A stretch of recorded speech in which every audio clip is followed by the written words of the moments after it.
the Electricity Company of Ghana says it has restored power to all power consumers in the Ashanti region following a torrid weekend of intermittent power outages.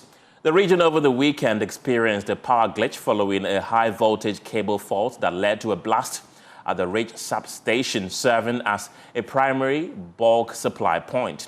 Another blast, followed by a thick smoke, was also detected in Ajuso after third-party interference, necessitating an emergency shutdown of power to Ajuso and its environs to allow prompt investigations and to prevent further damage. Ohemi Interior has more in this report. The Company of Ghana say the blast interrupted the interconnected line between Station A and Station B at Adwato, effectively shutting down several key primary substations. They included the Adwato, Ejinasi, Afari, and Agogo substations, depriving several customers of power. Engineers of ECG worked throughout the weekend to locate and repair the faults. Here is the manager of network maintenance at Ashanti Sub-Transmission, Engineer James Mensah Yevunya. And this fault affected our interconnected line from Station A to Station B at Adwato. And so that rendered the entire Adwato substation off. It affected a substation at Ejinasi, Agogo, and Afari. And so after, several hours of investigation, we noticed that there was a blast in the underground cable, the tunnel there. And that is literally what caused the fault. We have to stay throughout the night and fix the fault. But because it is our main 33 line that feeds main substations, it affected a very large number of customers. But thankfully, we managed to restore supply to our customers on Sunday. That one too, there was some vent, also thick smoke from our substations. And so we got what we needed in order to save the situation. We have to go investigate and then fix the situation. So for Ajuso, we have to transfer them onto a different line. Yes, so it was just a short transfer we did. While ECG has assured of commitment to customer care, noting that while some technical failures are unpredictable, the company strives to communicate both emergency faults and plant maintenance. Here is Engineer Yevunya again. These are machines, these are cables. Sometimes you have a loose contact, sometimes you have like I said, a blast. And so they happen. That is why we also have constant maintenance of our system. We are always there to delight the customers. After it is we are there for them. Some of these things are unpredictable. Our PR is also here. When there is an emergency, we put it out there. When we have a planned maintenance, we also put it out there. Fortunately, we have a ring network, so sometimes we try as much as possible to also feed them from other sources. Let's still stay in the Ashanti region and speak to my colleague Ohemi Interior for more on this. Ohemi, welcome to the program. Can you confirm to us if indeed power has been restored to major parts of the region? Yes, to some extent, but I will say that we still have pockets of outages in the region, even as we speak. For instance, in our office area here at Ija and parts of Mazima, Bomso, and its environs, we are still experiencing intermittent power outages. We still don't have power yet. And I have been monitoring from other areas apart from the Ija here. For instance, in the Ajuso area, which came up over the weekend as one of the areas that was hardly hit by this power outage. A while ago, I got the information that there was a fault at Buankra Inland Port area there, which has caused a substantial part of the Ajuso operational area to be without power. So we are talking about Nobuem, we are talking about Yampompo, Buankra, Adadientem, and all these areas going without power. And it's quite challenging, especially at the time that many residents thought that the era of Dumso was over, just to be hit by these pockets of outages. I have been combing, both from the power sector players, Gridco, ECG, and VRE. The indication is that all is not clear as we speak as to who is to be blamed for this. But for ECG, the understanding is that they still have pockets of faults within the ECG system, which they have been attending to with this regular maintenance exercises. Right. So as and when these are identified, ECG attends to them. But behind the scenes, my sources close to Gridco also do indicate that there's a Gridco box supply point to ECG, which has been suspended for some time now. So my sources are unable to tell me when this box supply point will be put, in the mainstream to supply and also transmit power to residents of Kumasi.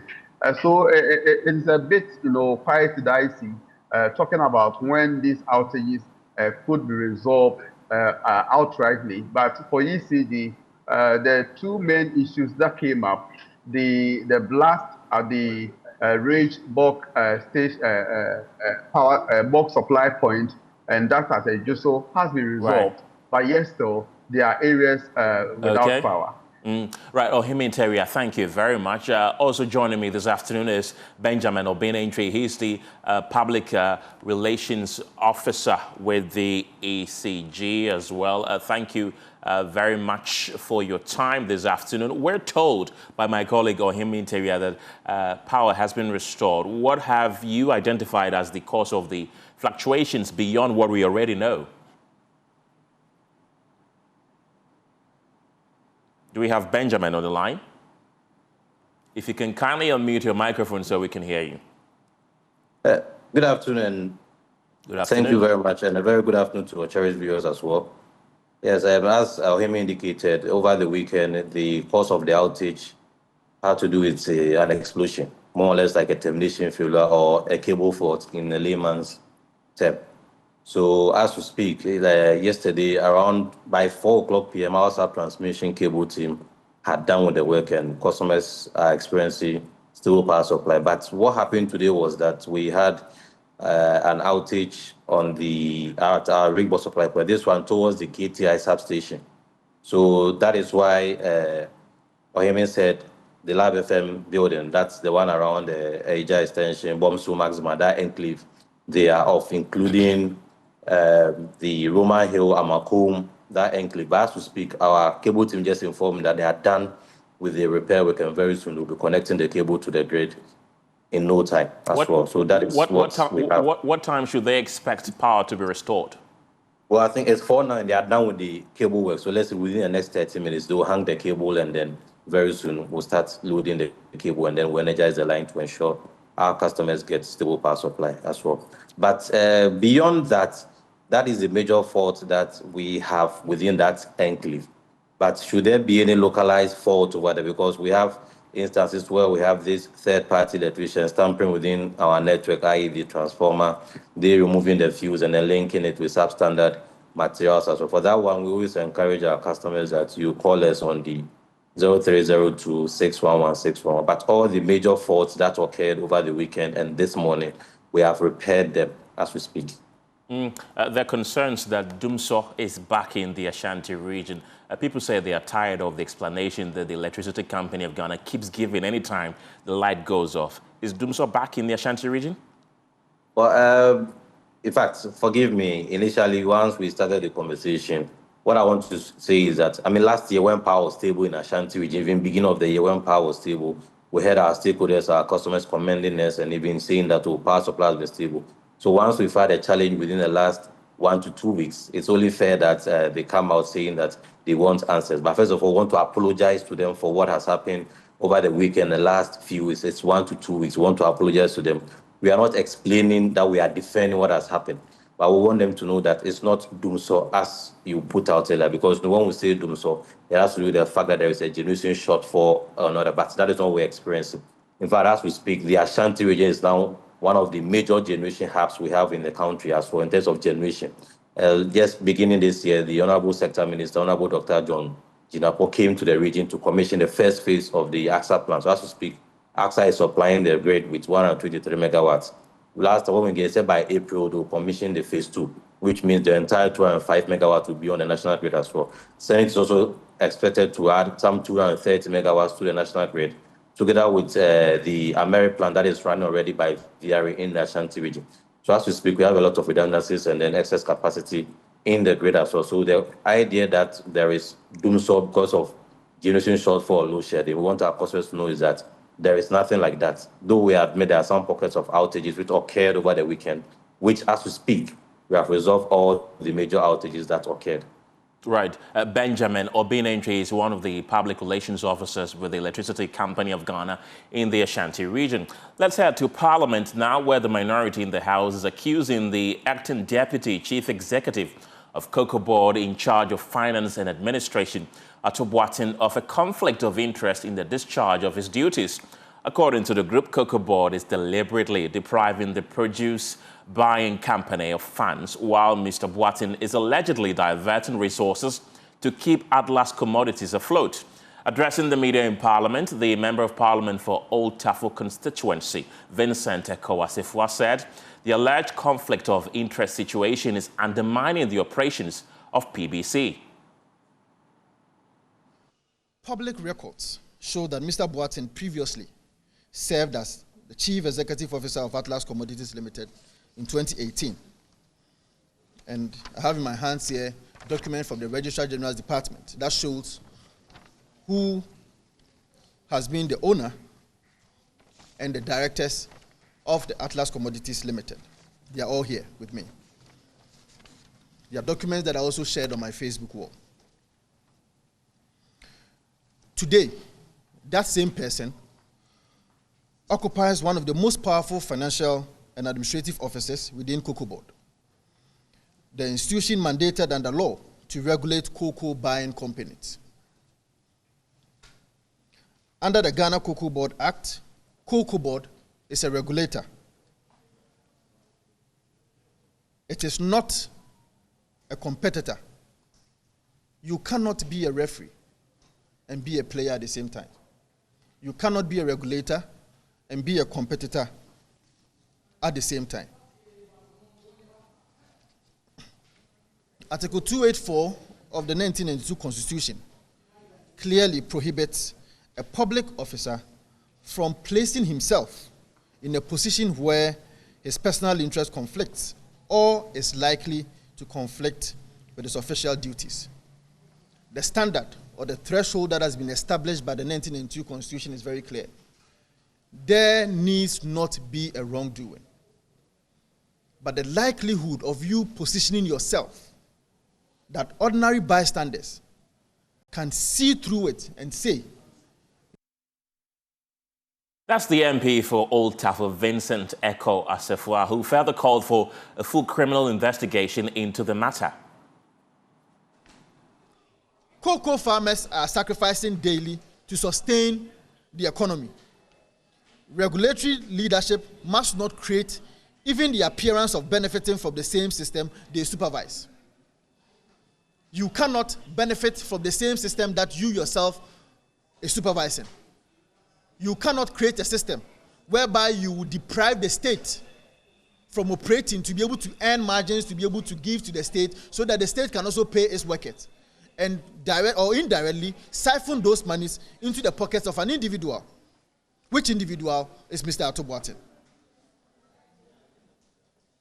As a minority, we demand the following.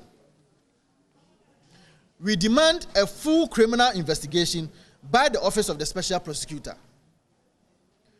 We demand a constitutional conflict of interest determination by SHRAJ. We also demand a forensic audit of warehouse registrations and cocoa movement records.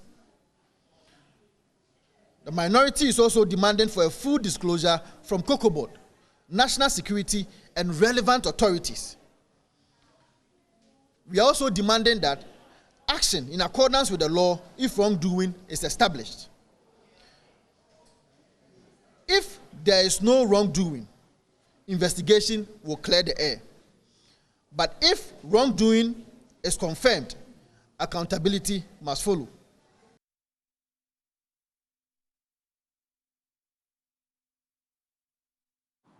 Let's stay a while in Parliament, where Minority Leader Alexander Afenyo-Markin has intensified his scathing criticism of the John Mahama administration for imposing hardship on cocoa farmers by slashing cocoa prices by 1,000 cedis. The move, according to him, has imposed more hardship on cocoa farmers, insisting that the Kufuor administration has one of the best records in protecting cocoa farmers. He made the remarks during his engagement with the Young Commons Reform at the University of Cape Coast over the weekend. The following report has more.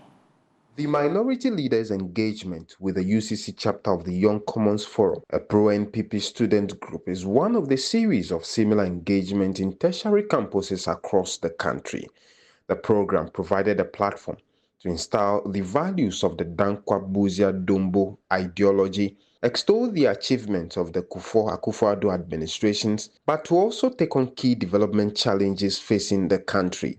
The Minority Leader Alexander Afenyo-Markin, in his address, took on the John Mahama government again for slashing cocoa prices, comparing the move to the cocoa and social protection policies undertaken by the two previous NPP governments. Now the cocoa sector reforms and free input support, not the one that they've reduced the producer price. Omate so almost 10 million. Cocoa Equafor. Omeluso Musika 10 million. The Kufuor administration undertook major cocoa sector reforms, including the introduction of free inputs such as fertilizers and improved seedlings to cocoa farmers. The critic can be loud and say all they can about the free SHS, but by far, without argument, it stands as the most emblematic social intervention of the Akufo-Addo administration. And without subjecting it to any further argument, the most consequential social intervention in Ghana's Fourth Republic. In center-right terms, free SHS is best understood not as a consumption spending, but as human capital formation on a national scale with long-term returns, in productivity, innovation, and social cohesion. He called on the John Mahama government to halt what he describes as increasing rhetoric and implement its flagship programs to create jobs for Ghanaians. The past 1 year, we have seen a government that believes in rhetorics, that talks more than it works. It promised the people of Ghana 1 job, 3 shifts, and called it 24-hour economy. It promised women banking. It promised to increase the producer price of cocoa to 6,000. Today, unemployment is on the rise. Today, this government has failed to implement its own flagship initiative, the initiative of 1 job, 3 shifts. Today, it has rather created a bureaucracy for its so-called 24-hour economy. The women banking has also not seen the light of day. It is time for our government to move away from the political rhetorics and focus on the core duties of governance, development, job creation, and the rule of law. It is clear that the minority will not back down from holding government feet to fire until it makes a U-turn and restore the cocoa prices and also fulfill its campaign promises to Ghanaians. James Savaji, Joy News. The pulse returns after this break. Don't go anywhere.